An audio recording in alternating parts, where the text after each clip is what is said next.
Cambodia was founded as an independent nation in the year 802 AD. While Europe plunged deep into the Dark Ages, Cambodia was emerging as one of the strongest and most prosperous nations in Asia. Its borders encompassed what are now 6 nations in Southeast Asia today.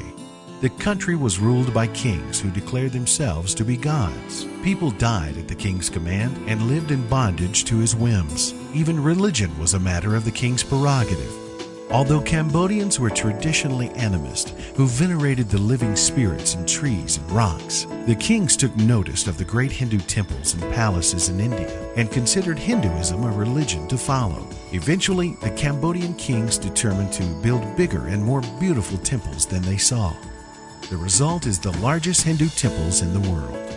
Around the year 1200 AD, the king decided that every citizen should practice Buddhism. Over the many years that followed, wars were fought between successive kings to determine which religion to follow.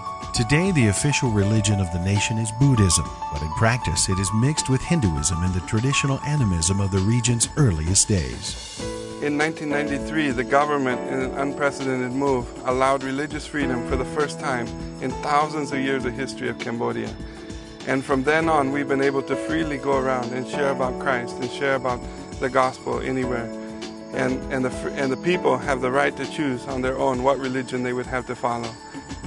No longer did kings and rulers dictate which religion must be observed. Christianity has now as much of a chance to be taught as any other religious beliefs. Since 1993, the good news of Jesus has been freely proclaimed in Cambodia. Though most people have never heard of Jesus before that time, tens of thousands have accepted Jesus as their king. Here at Words of Life and Antioch Institute, we have 3 main philosophies which we've gathered from the Bible to guide our ministry here in Cambodia. The first is the Apostle Paul said that he became all things to all people to save some. So in our ministry, we don't just focus on one aspect of ministry, such as drilling wells or maybe helping orphans and widows, which are all good things, but rather we try and do many things.